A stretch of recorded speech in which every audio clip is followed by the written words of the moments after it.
Hello student, मैं अजय कुमार आप सभी का स्वागत करता हूं अपने इरिगेशन लेक्चर सीरीज में। आज हम लोग अपने इरिगेशन सब्जेक्ट के अंदर पढ़ने जा रहे हैं chapter water requirement of crops या फिर फसलों की जल मांग।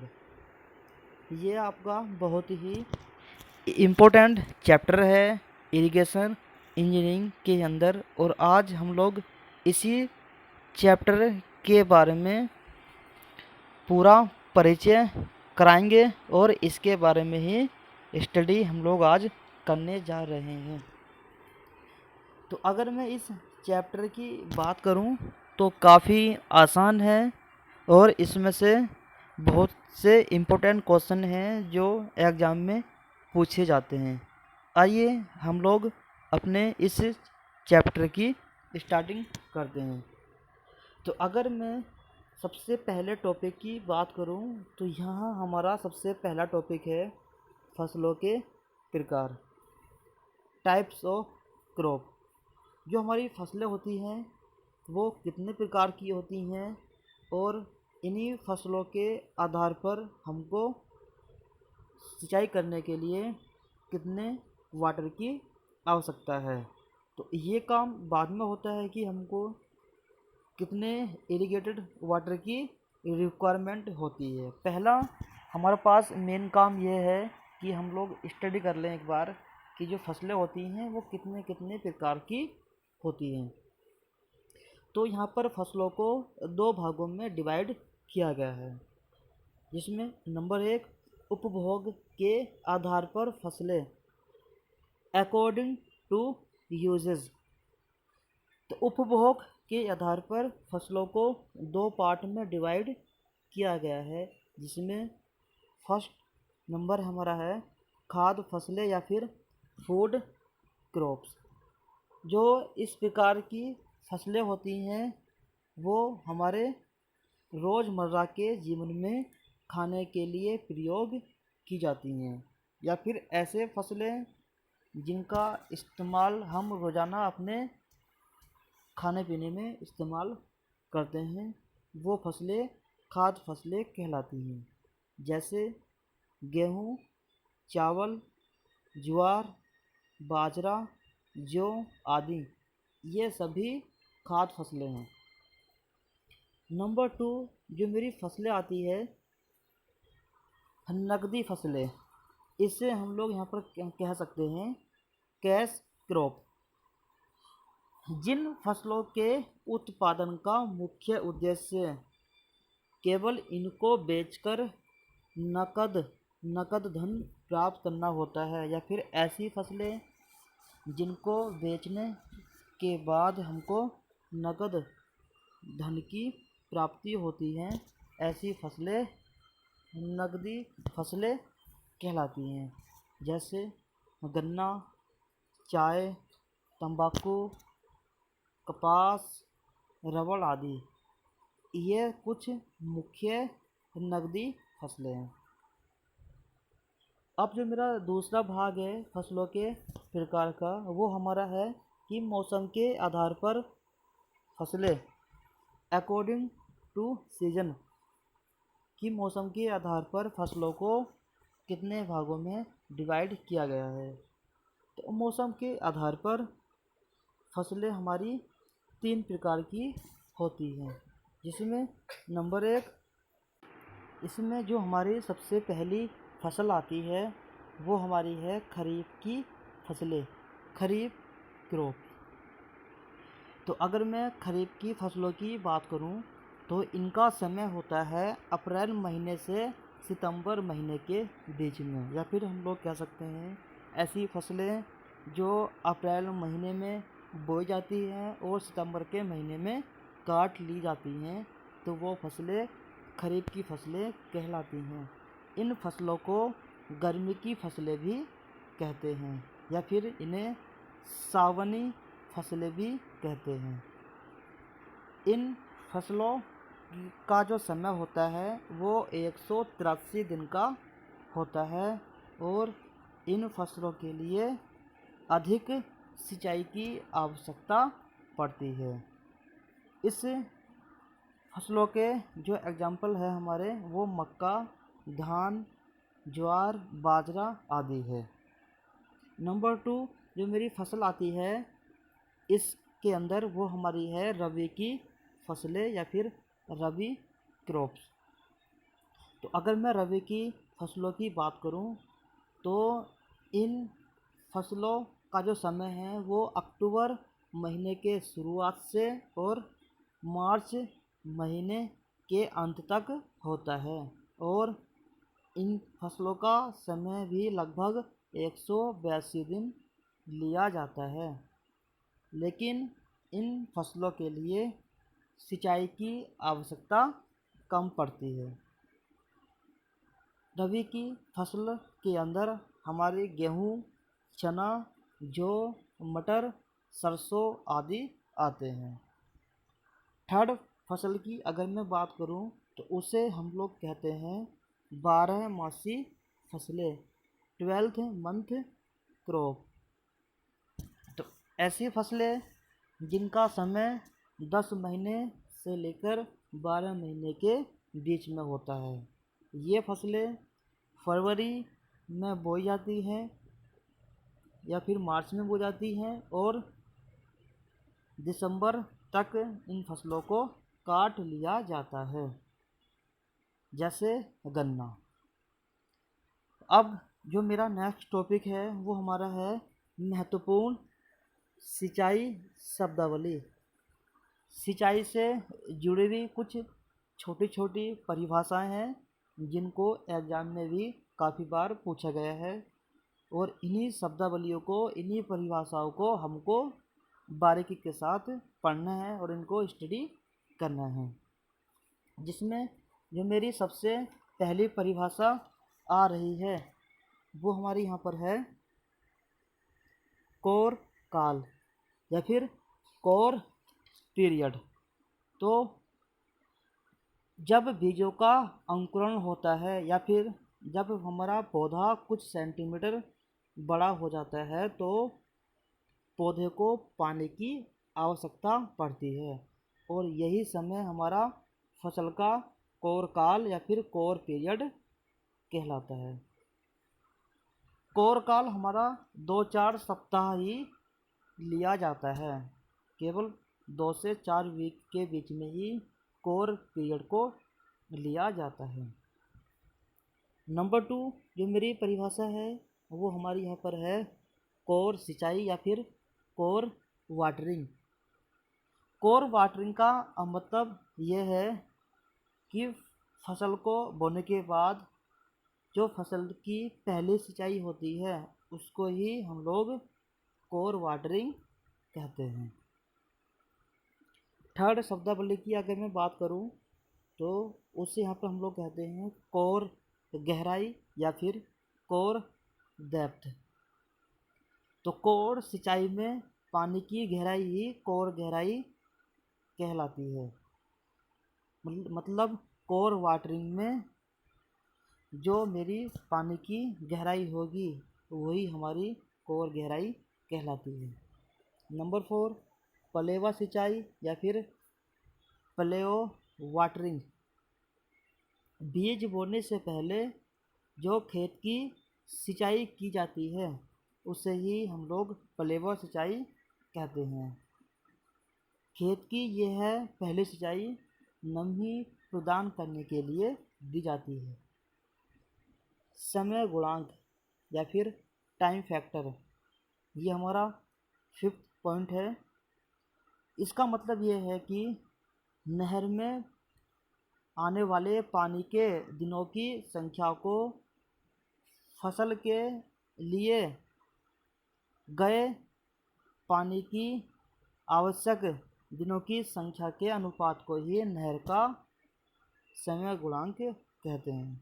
इसको आपको याद ऐसा करना है कि जितना पानी हमारे नहर में आ रहा है जितने दिन तक, और उस नहर से जितने दिन तक हमारा जो है पानी लिया गया सिंचाई करने के लिए, तो इन दोनों ही दिनों के संख्या के अनुपात को समय गुणांक कहते हैं। 6 पॉइंट मोगा या फिर आउटलेट। नहर से पानी लेने के लिए जो पाइप लगे होते हैं उसे ही हम लोग मोगा या फिर आउटलेट कहते हैं। गुल या फिर वाटर कोर्स। ऐसी नालियाँ जो मोगे से पानी प्राप्त करके खेतों तक पहुँचाती हैं उसे हम लोग गुल कहते हैं। या हम लोग कह सकते हैं कि मोगे से नालियों के द्वारा जो पानी लिया गया वही हमारा गुल कहलाता है। 8 पॉइंट चक या मोगा क्षेत्रफल। Outlet area. एक मोगे के द्वारा जितने क्षेत्रफल की सिंचाई की जाती है वही हमारा चक या मोगा क्षेत्रफल कहलाता है। 9 पॉइंट ड्यूटी। ये हमारा बहुत ही इम्पोर्टेंट डेफिनेशन है। इससे डेफिनेशन को भी एग्ज़ाम में काफ़ी बार पूछा गया है। तो अगर मैं ड्यूटी की बात करूं तो इसका मतलब ये है कि पानी की इकाई मात्रा द्वारा की गई सिंचाई क्षेत्र को ही पानी की ड्यूटी कहते हैं। इसे हम लोग डी अक्षर से रिप्रेजेंट करते हैं। आपको याद ऐसे रखना है इसको कि पानी की इकाई मात्रा द्वारा जितने क्षेत्र में हमारी सिंचाई की गई या फिर सिंचाई क्षेत्र को ही हम लोग पानी ड्यूटी कहते हैं। लेकिन कंडीशन आप ये होनी चाहिए कि पानी की मात्रा केवल एक इकाई ही के अंदर होनी चाहिए और उसी एक इकाई मात्रा के अंदर लिया गया सिंचाई क्षेत्र ही हमारा ड्यूटी कहलाएगा। 10 पॉइंट जो हमारा है वो आता है डेल्टा। इस डेफिनेशन को भी एग्जाम में काफ़ी बार पूछा गया है। डेल्टा को हम लोग पानी की गहराई भी कहते हैं। अगर मैं डेल्टा की बात करूं तो किसी भी फसल को दिए गए पानी की कुल गहराई। कोई मेरे पास अगर फसल है तो उस फसल को जितना हमने पानी दिया और उस पानी की वजह से जो हमारी कुल गहराई प्राप्त होती है वही हमारा डेल्टा कहलाती है। डेल्टा को हमेशा सेंटीमीटर या फिर मीटर में मापा जाता है। 11 पॉइंट आधार या फिर बेस पीरियड। देखो इसका मतलब ये है कि पलेवा सिंचाई के बाद फसल काटने से पहले तक की जो मेरी इन दोनों के बीच की सिंचाई है और इनके सिंचाई में लिया गया समय ही हमारा फसल का आधार काल या फिर बेस पीरियड कहलाता है। याद रखने का तरीका यह है कि जब आप पहले पलेवा सिंचाई करोगे तो उस समय से लेकर फसल को काटने से पहले के बीच का सिंचाई का लिया गया समय ही आधार काल या फिर बेस पीरियड कहलाता है। इसको कैपिटल बी से रिप्रेजेंट करते हैं। 12 पॉइंट हमारे यहाँ पर है फसल काल या फिर क्रॉप पीरियड। तो इसका मतलब ये है कि फसल को बोने के बाद मतलब फसल के बीज बोने से लेकर और फसल के काटने तक के समय को ही फसल काल कहते हैं। आगे जो हमारा 13 पॉइंट है वो हमारा यहाँ पर है सकल नहरी क्षेत्र या फिर ग्रॉस कमांड एरिया। हम इसको शॉर्ट फॉर्म में GCA भी बोलते हैं। तो इसका मतलब ये है कि अगर मेरे पास कोई नहर है और उस नहर के आसपास का संपूर्ण एरिया या फिर संपूर्ण भूमि वो आपकी भले ही उपजाऊ हो या फिर बंजर हो तो एक नहर के आसपास की संपूर्ण भूमि का क्षेत्रफल ही हमारा सकल नहरी क्षेत्र कहलाता है। 14 पॉइंट जो हमारा आएगा उसे हम लोग कहते हैं कृषि क्षेत्र या फिर कल्चरेबल कमांड एरिया CCA। इसका मतलब यह है कि एक नहर के द्वारा जितने क्षेत्रफल की सिंचाई की गई वही हमारा कृषि क्षेत्र कहलाएगा। तो अगर हमको GCA निकालना हो तो GCA निकालने के लिए कुल उपजाऊ भूमि और प्लस बंजर भूमि, अगर इसमें से आपको CCA निकालना हो तो CCA निकालने के लिए नहर के कुल क्षेत्रफल में से बंजर भूमि आप माइनस कर दो तो हमें यहाँ पर कृषि मतलब ऐसा क्षेत्र जिस पर कृषि होती है, जिस पर खेती की जाती है, CCA वही हमको यहाँ पर प्राप्त हो जाएगा। अब जो मेरा नेक्स्ट टॉपिक है वो हमारा है ड्यूटी, डेल्टा और बेस पीरियड में संबंध। ये काफ़ी इम्पोर्टेंट टॉपिक है और जिसको एग्ज़ाम में काफ़ी बार पूछा भी गया है। तो अगर एग्ज़ाम में कभी आता है कि इन तीनों में आपस में क्या संबंध होता है तो ये सभी को याद रखना है कि delta is equal to 8.64 into B/D। और वैसे भी हम लोग जानते हैं कि डेल्टा हमारा आता है मीटर में, या फिर अगर यही वैल्यू आपको ड्यूटी में निकालनी हो तो ड्यूटी या फिर D इजकल टू हमारा हो जाएगा 8.64 इंटू B/डेल्टा। और ड्यूटी हमेशा हमारी आती है हेक्टेयर पर क्यूमेक में। अब हम लोग ड्यूटी, डेल्टा और बेस पीरियड से जुड़े हुए कुछ न्यूमेरिकल करते हैं, क्योंकि ये न्यूमेरिकल एग्जाम में भी काफ़ी बार पूछे गए हैं। तो आइए ज़रा स्टार्टिंग करते हैं एक न्यूमेरिकल से। तो क्वेश्चन में दिया गया है कि क्वेश्चन नंबर 1, एक फसल के लिए आधार काल B 60 दिन तथा खेत में पानी की कुल गहराई D 40 सेंटीमीटर है, तो पानी की ड्यूटी ज्ञात करें। कोई मेरे पास एक फसल है जिसका आधार काल गिवन है 60 दिन और कुल गहराई है खेत के लिए पानी की 40 सेंटीमीटर, तो पानी की ड्यूटी ज्ञात करना है हमको। तो सबसे पहले गिवन डाटा कि मेरे पास दिया क्या है, बेस पीरियड आधार काल गिवन है 60 दिन, कुल गहराई डेल्टा गिवन है 40 सेंटीमीटर या फिर 0.4 मीटर। क्योंकि हमको ड्यूटी निकालनी है तो D इजकल टू हमारा फॉर्मूला होगा 8.64 इंटू B/डेल्टा हेक्टेयर पर क्यूमेक। तो क्वेश्चन के अनुसार B हमारा 60 दिन गिवन है और डेल्टा हमारा गिवन है 0.4, इसलिए इस क्वेश्चन के लिए जो हमारा ड्यूटी आ जाती है वो हो जाएगी 1296 हेक्टेयर पर क्यूमेक। आइए न्यूमेरिकल नंबर 2 करते हैं। क्वेश्चन में दिया हुआ है कि एक गोल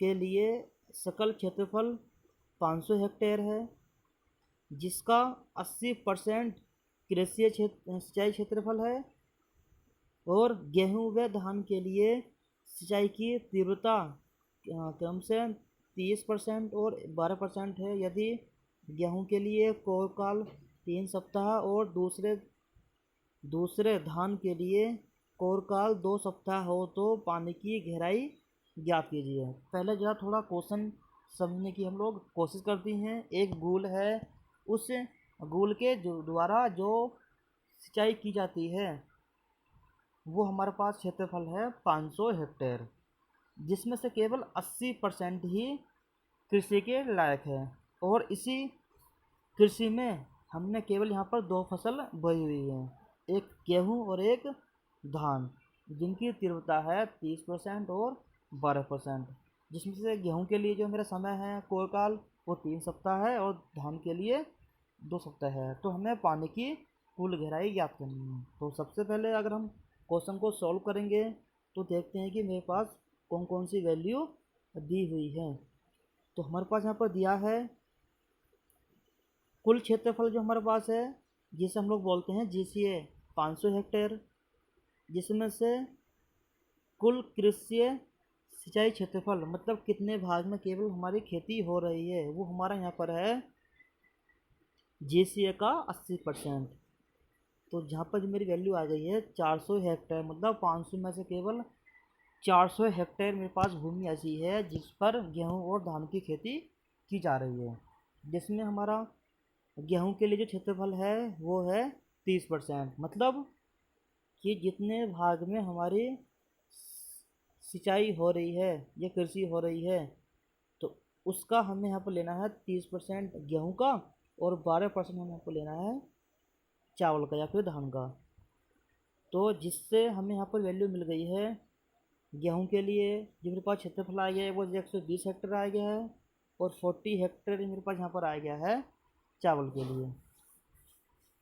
अब है पानी की हमको गहराई और ज्ञात करनी है, मतलब हमको ड्यूटी और निकालनी है। तो ड्यूटी निकालने के लिए जो मेरा फॉर्मूला होता है वो हम लोग ऑलरेडी पहले ही पीछे पढ़ चुके हैं कि 8.64 into delta upon base period. तो अगर हम गेहूं के लिए बात करें तो गेहूं में मेरे पास जो बेस पीरियड है वो हमारे पास यहाँ पर है 21 डेज, मतलब 21 दिन। और गेहूं के लिए जो हमारा डेल्टा होता है वो 0.09 होता है। तो यहाँ से जो मेरे पास वैल्यू आ गई है गेहूं के लिए ड्यूटी की वो आ गई है 2016 हेक्टेयर पर क्यूमेक। इसी प्रकार चावल के लिए भी हमको ड्यूटी फाइंड करनी है। तो चावल के लिए जो मेरा बेस पीरियड है वो हमारे पास है 2 वीक या फिर 2 सप्ताह, जिसके अनुसार मेरे पास बेस पीरियड आ गया है 14 दिन। और चावल के लिए जो हमारा डेल्टा होता है वो 0.25 होता है। तो यहाँ से जो मेरे पास चावल के लिए कुल ड्यूटी आ गई है 483 हेक्टेयर पर क्यूमेक। तो ये आपका चैप्टर पूरा कंप्लीट हो गया है। नेक्स्ट लेक्चर में हम फिर से स्टडी करेंगे एक न्यू चैप्टर के बारे में। तब तक के लिए धन्यवाद।